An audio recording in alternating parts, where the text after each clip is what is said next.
As the season is creeping closer, some key players are starting to really step up.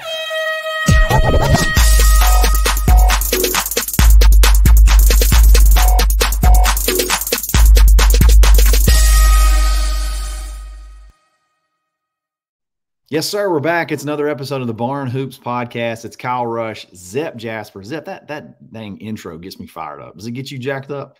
It gets me fired up. I be thinking I'm about to go play in the game real fast. Let's go. The sirens, the buzzers, all that stuff. It feels good. So basketball is right around the corner. We got a exhibition game coming up in just a couple days, and there are some key players that you wouldn't expect. You hear the same names all the time. We got some key players stepping up. And if the word is true, it's going to be good news for the Auburn Tigers. Before we get started and jump into that, we got to give a shout out to our boy Ford Stokes with Active Wealth Management. Look, I know everybody's got a 401k, everybody's got a savings, you got all this stuff. I'm sure that you're comfortable with, that you've been working on for a long time. But how do you know it's working at its maximum level? How do you know you're not paying senseless fees that you don't need to be paying? You need to give them a shout. Tell them we're Eagle. Tell them we sent you. Get that free portfolio analysis by going to retirementresults.com/plan and make a friend at the same time as Ford Stokes with Active Wealth Management. I guess Bruce did some Q&A stuff right before the exhibition game coming up this weekend. Talked a lot about the team, talked a lot about everything that's going on. And probably two of the most intriguing things, we're going to go through both of them, and you're going to go in depth on a little bit of one of them. But he talked about Chaney Johnson. And look, if we're being honest, you can go 1 through 5, and everybody feels really confident about every position, but there's a little bit of a question mark in a lot of people's mind about that 4, that power forward. Is Chaney going to take that step up? Can Jaheim Hudson, can he step in and be a contributor? But Bruce really, really raved on Chaney Johnson, these especially what's happened over this past couple of weeks. Zep, I'm telling you, man, if this kid can be 60%, 70% of what Jalen Williams brought last year, Auburn, I mean, it takes Auburn, it unlocks a whole new level to what Auburn can do offensively and defensively. Most definitely. Chaney Johnson got everything in the rational. He can shoot, he can drive, he can block shots, he can rebound.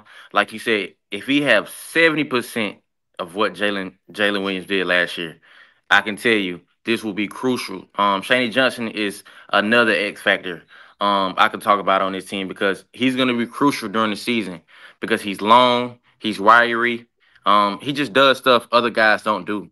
And I just seen him have a great year this year, with having the confidence coming in. He just feel like he's fit to play Power 5 basketball, and he's been an underdog his whole life. I love it. I love it. Let me read this quote, Zep, because there's something in it that I find fascinating. And you said, hey, this is pretty normal, and it's great for your game. So let me read this from Bruce. He said, Chaney's challenge is to be aggressive when he's out there with Auburn as he is when he's out there on the scout team, just like last week, which is a lot of fun for our guys to get on the scout team. I try to take 2 or 3 scholarship guys and put them on scout teams. Last week was the last week of getting ready for somebody else. We were working on North Carolina last week. That's fun to think about. And we had one of North Carolina's better players, our forced position. So I said, Chaney, why don't you just be the guy?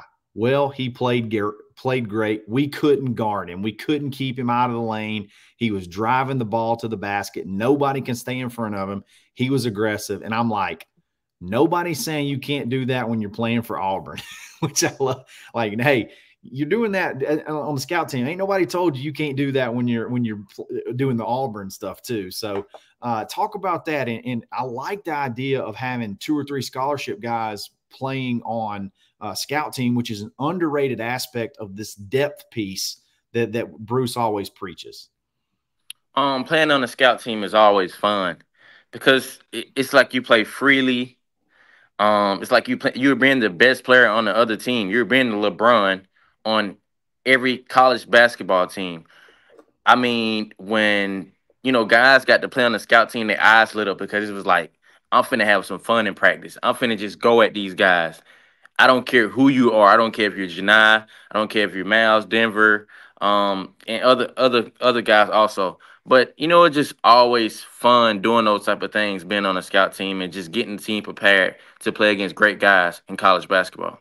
That's interesting. It's a mindset change. It's like, okay, I've got assignments when I'm practicing as, the Auburn offense or the Auburn defense. I got all these assignments, and maybe that's running through my head too much. And when I go out on scout team, I can kind of let loose and just do my thing. And like you said, it frees you up. And I think a little breaks like that mentally probably help you sort of carry that over to your regular game.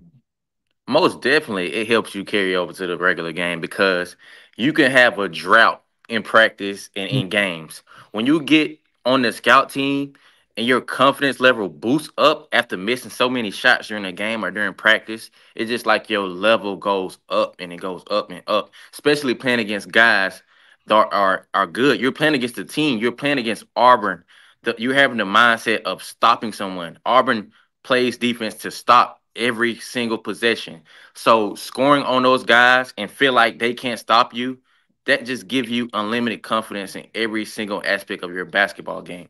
No doubt. As hard as Bruce coaches you guys on the defensive side to say we couldn't get in front of him, we couldn't stop him, we couldn't do anything with him.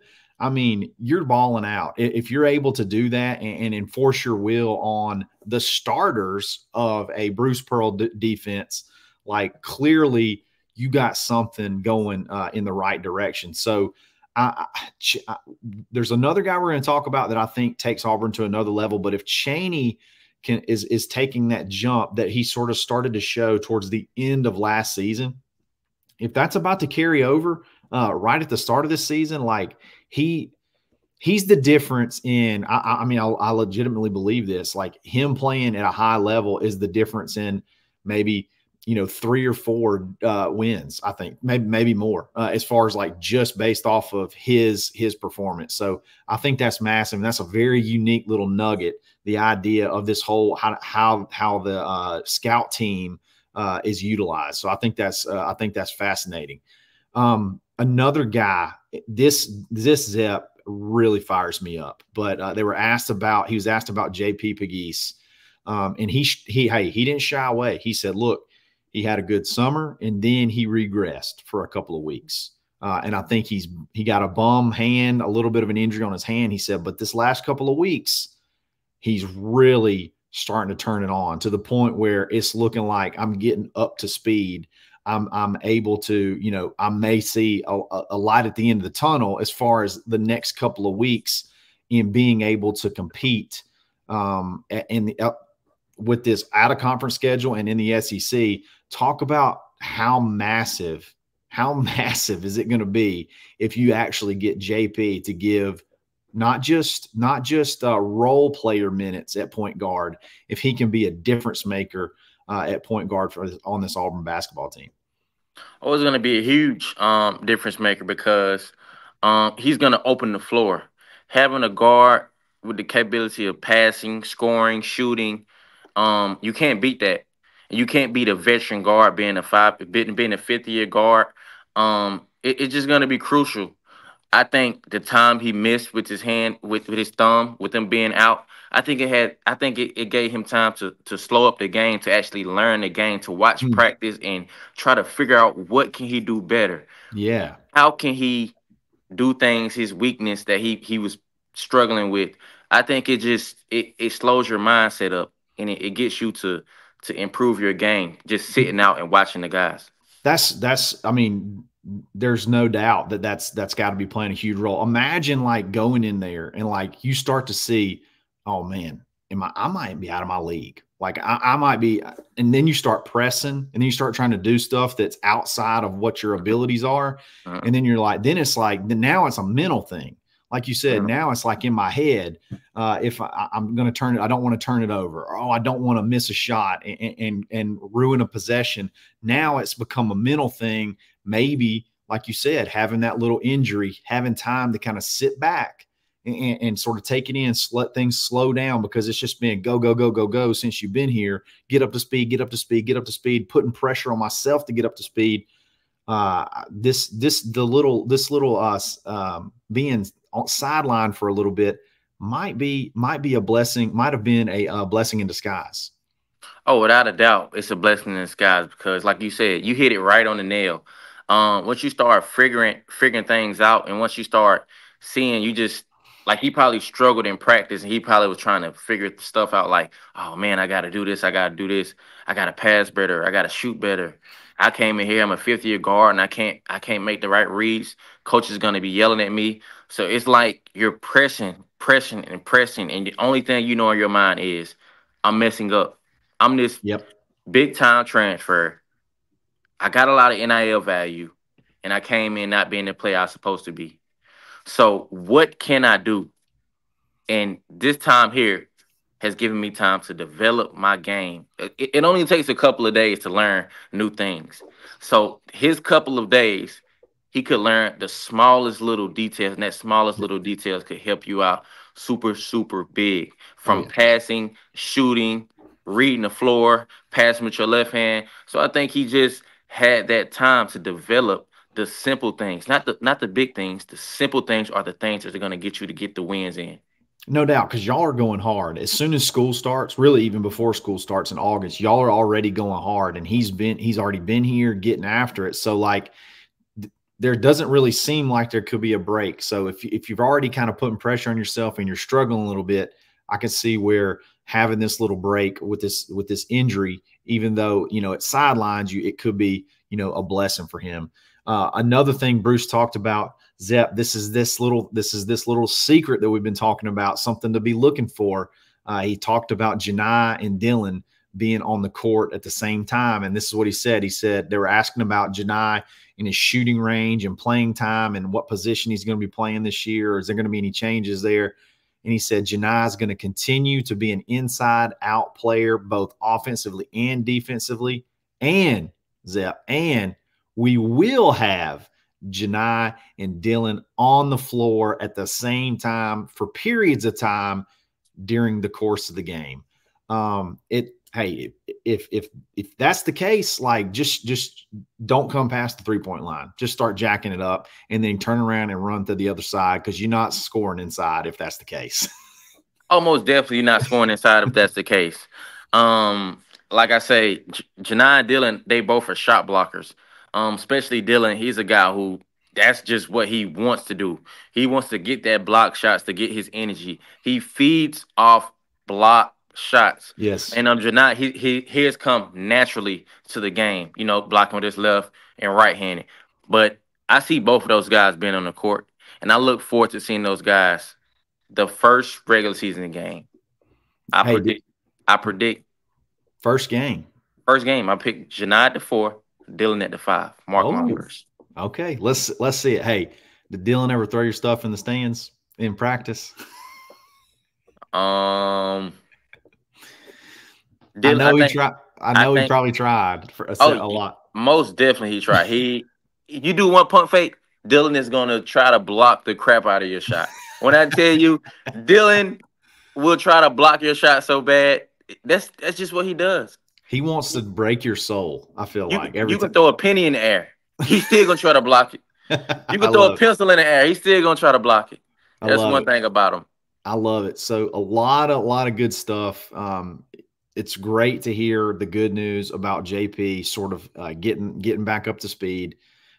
We've heard talk, we've heard whispers. I think this is the first time we've heard somebody actually say, be on the lookout for Janai and Dylan on the court at the same time. Look, if Dylan can learn how to guard a little bit better without fouling, that's a very deadly combination. Because you could go those two guys, and then you could put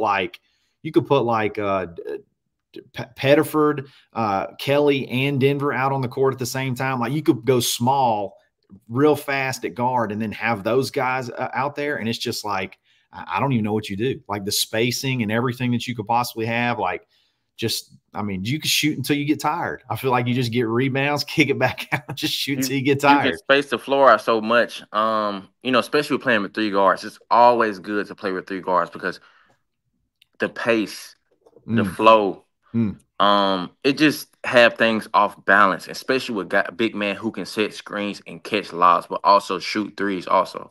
So I feel like when you play three guards, I feel like that's a natural strength because all three guards do three different things. Yes. Maybe one guard can defend better, maybe one guard can shoot better. So it kind of throws the defense off balance. Yeah, I love it. So a lot of good stuff heading into this scrimmage. We're going to keep you updated. We're going to let you know how it goes. We're going to break it down, talk about all the chatter that we hear around it. Auburn and Furman on Sunday, I believe, or is it? I think it's Sunday. Sunday. Yeah, so not going to be televised. There will be people in the stands, but we'll definitely get some reports on all the scoring, how it goes, and everything like that. And I'm very interested to see who plays. And we know Miles is not playing. He did come out and say he's not going to travel. He's not going to play. So he's still coming back. He was out pretty hard with mono and gaining his strength back. And there's really no sense in going out there if you're not 100%, especially in an exhibition game. But more than likely, he's going to be ready for FAU on the second exhibition game. So we'll see how that goes. Zep, have a great weekend. Tell them how they can find you. Tell them how they can support you and show you some love. Twitter at RIP_QUAN5. Instagram at RIP_QUAN12. Love it, man. Y'all can find me every single day on the Top Button Podcast. You can follow me on Twitter, _Charlie_5. And me and Zep are going to be here at least twice a week and maybe even some more as the season rolls on. So y'all have a great weekend. We'll catch you back and update you shortly after the scrimmage. It's another episode of the Barn Hoops Podcast.